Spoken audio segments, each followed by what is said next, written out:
जी ma'am, मुझे सच में नहीं पता आपका फोन कहाँ है। तुम्हें पता भी है कितना महंगा फोन था? 1 लाख रुपए का। तुमने अपनी पूरी जिंदगी में भी नहीं देखा होगा ऐसा फोन। सच में मैम, मेरे पास आपका फोन नहीं है, मैंने आपका फोन देखा तक नहीं है। और किसको बोलूं मैं? जब मैं यहाँ सब्जी लेने आई थी तब से ही तुम मेरे फोन को देखे जा रहे थे। तुमने ही चोरी किया होगा ना?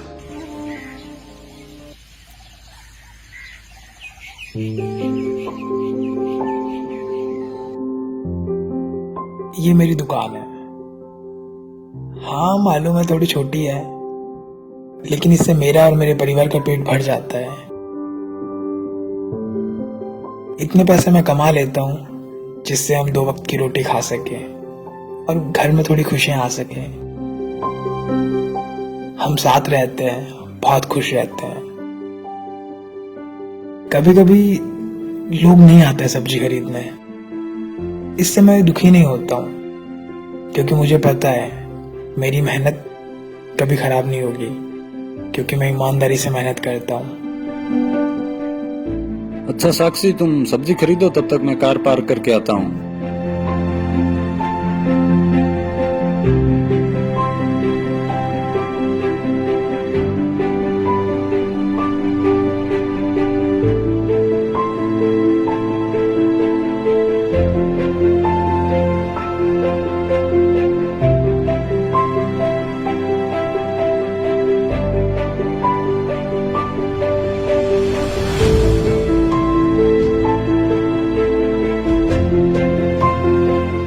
कभी 100 कभी 200 रुपए आ जाते हैं और हमारे परिवार इससे बहुत खुश हो जाता है।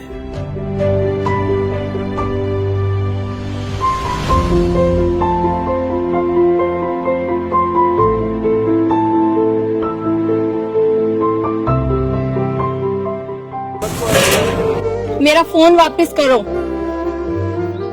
मैंने कहा मेरा फोन दो, वापस करो। आपने मुझे कब फोन दिया? मैंने तुम्हें दिया नहीं, तुमने उठाया है। मैं क्यों आपका फोन लूंगा? यहाँ से मैं सब्जी लेके गई तब से मेरा फोन गायब है, तुमने ही लिया है। जी मैम, मुझे सच में नहीं पता आपका फोन कहाँ है। तुम्हें पता भी है कितना महंगा फोन था? 1 लाख रुपए का। तुमने अपनी पूरी जिंदगी में भी नहीं देखा होगा ऐसा फोन। सच में मैम, मेरे पास आपका फोन नहीं है, मैंने आपका फोन देखा तक नहीं है। और किसको बोलूं मैं? जब मैं यहाँ सब्जी लेने आई थी तब से ही तुम मेरे फोन को देखे जा रहे थे। तुमने ही चोरी किया होगा ना? और तुम लोग तो होते 1 नंबर के चोर हो। दिन में मेहनत का दिखावा करते हो और बाद में फिर ऐसी चोरियां करते हो। शर्म आनी चाहिए तुम्हें ऐसा काम करते हुए। निकालो मेरा फोन। मैम, आप मुझ पर गलत इल्जाम लगा रहे हो। आपको शायद गलतफहमी हुई है। देखो, मैं तुमसे लास्ट टाइम पूछ रही हूँ, सही सही बता दो। मेरे डैड पुलिस ऑफिसर हैं। ऐसी सजा दिलवाऊंगी कि जिंदगी भर जेल की हवा खाओगे तुम। मैम, मैं सच बोल रहा हूँ, मुझे आपके फोन के बारे में कुछ नहीं पता। अभी तो प्यार से पूछ रही हूँ, सही सही बता दो, वरना बाद में बहुत पछताओगे तुम। मैम, मुझे मेरी माँ की कसम, मुझे सच में आपके फोन के बारे में नहीं पता। 1 लाख के फोन के बदले अगर तुम्हारी माँ भी मर जाए ना, तो इससे तुम्हारा कोई नुकसान नहीं है। देखो, मैं तुम्हें प्यार से ही समझा रही हूँ, मेरा फोन वापस कर दो, वरना पुलिस वाले तुम्हें इतना मारेंगे कि तुम बैठने के लायक भी नहीं रहोगे। तुम्हारे मम्मी पापा तुम्हें कुछ सिखाते नहीं है क्या? अरे तुम्हारे मम्मी पापा तुम्हें क्या सिखाएंगे? तुम जैसे लोग तो सड़क पे ही पैदा होते हो और सड़क पे ही मर जाते हो। तुम गरीब लोग ना, तुम्हारी नीयत तो खराब होती ही है, ऊपर से चोरी और करते हो।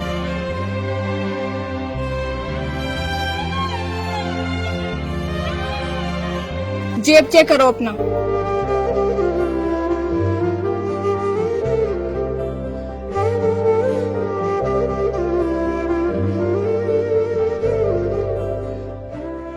एक नंबर के चोर होते हो तुम जैसे लोग।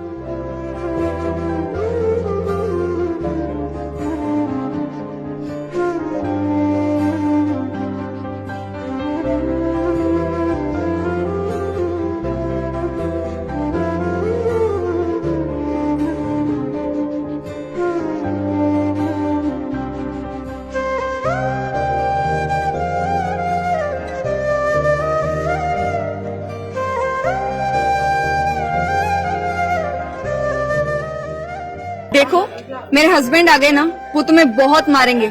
मेरा फोन दे दो। सच में मैम, मेरे पास आपका फोन नहीं है, मैंने आपका फोन देखा तक नहीं है। अरे मैडम, क्या हुआ? परेशान कर रहा है क्या सब्जी वाला? अरे देखो ना, मेरा फोन चोरी कर लिया और दे भी नहीं रहा है। क्यों भाई, चोरी करता है?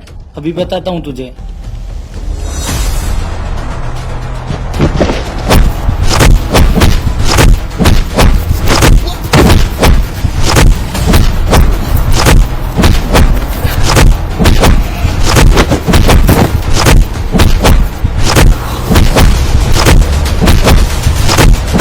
वैसे ये लोग सब्जी वाले को मार क्यों रहे हैं? उसने मेरा फोन चोरी कर लिया। पर तुम्हारा फोन तो मेरे पास रह गया था ना।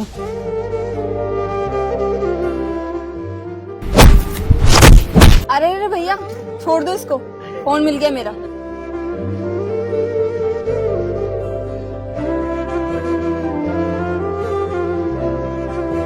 अरे वो मुझे थोड़ी गलतफहमी हो गई थी, मुझे लगा तुमने मेरा फोन चोरी किया है, मेरे हस्बैंड लेके गए थे। 500 रुपये देना वैसे।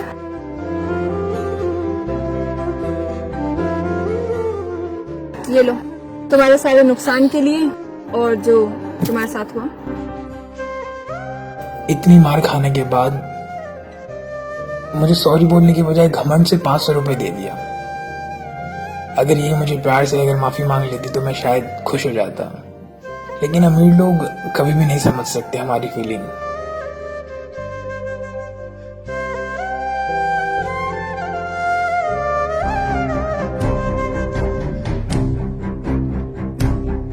ये तुम्हारे पैसे, वही तुम भूल गई थी। तुमसे मैं कुछ कहना चाहता हूँ, कभी भी किसी पे शक करने से पहले तुम ये देख लो कि सामने वाला सही है या गलत, क्योंकि कभी कभी हम जोश में फैसला ले लेते हैं, उससे सामने वाले की जिंदगी खराब हो जाती है। तो पहले ये तुम देख लो कि सामने वाला सही है या गलत, तभी कोई फैसला लो। और तुमने क्या कहा था कि 1 लाख रुपए के लिए मैं अपनी माँ को मार दूंगा, इसमें मेरा कोई नुकसान नहीं। माँ सबके लिए इम्पोर्टेंट होती है, चाहे तुम्हारी हो चाहे मेरी हो। हम सब अपनी माँ से प्यार करते हैं। मैं तुम्हें उस समय भी जवाब दे सकता था, लेकिन मेरी माँ ने मुझे लड़कियों की रिस्पेक्ट करना सिखाया है। मुझे पता है किसी लड़की की कैसे रिस्पेक्ट की जाती है, इसलिए मैं तुम्हारे सामने चुप रहा, वरना मैं तुम्हें उस समय भी जवाब दे सकता था।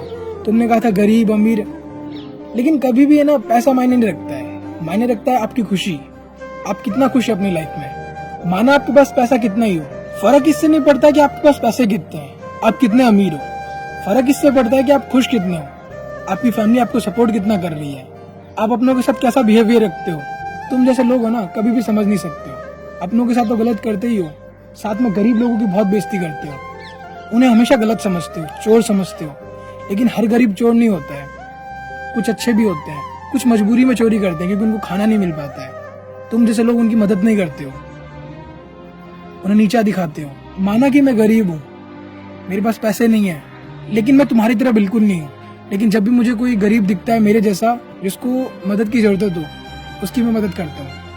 मैं ये नहीं देखता मेरे पास पैसे कितने हैं, बस मैं पूरी कोशिश से उसकी मदद करता हूँ। लेकिन तुम जैसे लोग तो बस अपना वॉलेट चेक करते हो, पैसे हैं या नहीं, बस अपने वॉलेट को भरने में लगते हो, अपनी प्रॉपर्टी बनाने में लगते हो। मैं ये नहीं कह रहा कि वो सब चीज गलत है, लेकिन दूसरों के साथ गलत व्यवहार करना ये गलत है। लेकिन तुम लड़कियां ये बात कहाँ समझोगे? कभी भी किसी को भी बेमतलब तुम नीचा दिखा देती हो, उसे इतना मजबूर कर देती हो कि वो सुसाइड कर लेता है। वो अपनी जिंदगी तुम्हारी वजह से खत्म कर देता है, क्योंकि तुम लोग उसकी फीलिंग्स को समझ नहीं पाते हो। झूठे झूठे तुम उस पर इल्जाम लगा देते हो। गलती तुम्हारी होती है, लेकिन सारा भुगतना उसे पड़ता है। तुम्हारी सिर्फ एक गलतफहमी की वजह से मेरी मेहनत से बनाया मेरा ठेला बर्बाद हो गया। अब मेरे पास कमाई करने का कोई जरिया नहीं रहा। ये सब हुआ सिर्फ तुम्हारी गलतफहमी की वजह से। अगर तुम सही समय पे सही फैसला लेती तो शायद मेरे साथ ऐसा नहीं होता। बस तुम पैसों के दम पे हर किसी को जज कर देते हो, ये सोचते नहीं कि सामने वाला किस कंडीशन में है, उसकी हालत क्या है। और तुमने मुझे 500 रुपए दिए थे मेरे इलाज के लिए, मैं तुम्हें 1000 रुपए दे रहा हूँ। ये 1000 रुपए मैं तुम्हें इसलिए दे रहा हूँ, आइंदा से कभी तुम्हें कोई मेरी तरह दिख जाए जिसे मदद की जरूरत हो तो उसकी मदद कर देना। आप कभी भी किसी के साथ गलत मत कीजिए, हमेशा प्यार से बात कीजिए। और अगर आपसे कभी गलती हो भी जाए तो घमंड से माफी मत मांगिए, रिस्पेक्ट के साथ माफी मांगिए। आप हमेशा सबकी रिस्पेक्ट कीजिए।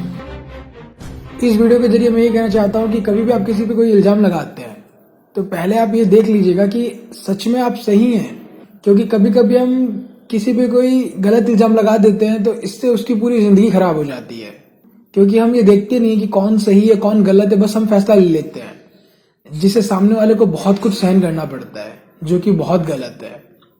तो इस कंडीशन में आप पहले बैठिए, देखिए कि क्या सच में वो गलत है या आप गलत है, फिर ही कोई फैसला ले। तो आप कमेंट करके बताइए कि आपने कभी किसी पे कोई गलत इल्जाम लगाया है, या फिर आप पे किसी ने कोई गलत इल्जाम लगाया है, तो आप कमेंट करके बताइए। और बाद में आपको गिल्टी फील हुआ हो या फिर आप सही थे तो आप कमेंट करके बताइए, मैं आप लोगों के कमेंट पढ़ रहा हूँ। इस वीडियो को आप अपने सभी फ्रेंड के साथ शेयर कीजिए ताकि उनको भी ये बात पता चल सके कि कभी भी कोई किसी का गलत बिहेवियर ना करे, हमेशा एक दूसरे का प्यार से रहे। मैं आप लोगों से ये कहना चाहता हूँ कि हमारे 1 मिलियन की फैमिली में सिर्फ 30,000 सब्सक्राइबर कम पड़ रहे हैं। और अगर आप लोग सच में मुझे सपोर्ट करना चाहते हैं तो प्लीज जाइए यूट्यूब पे और हमारे यूट्यूब चैनल को सब्सक्राइब कीजिए ताकि जल्दी से 1 मिलियन सब्सक्राइबर हो सके, क्योंकि आपके सपोर्ट के बिना ये पॉसिबल नहीं है। तो आप जल्दी से जाइए, सब्सक्राइब कीजिए और हमारे फेसबुक पेज को फॉलो कीजिए, इंस्टाग्राम पे फॉलो कीजिए। अगर आप लोगों को वीडियो अच्छी लगी है तो लाइक कीजिए, सब्सक्राइब कीजिए और शेयर कीजिए और कमेंट करके बताइए कि वीडियो की क्या चीज आपको सबसे ज्यादा अच्छी लगी थी। हमेशा ऐसे मुस्कुराते रहिए, खुश रहिए। Thank you.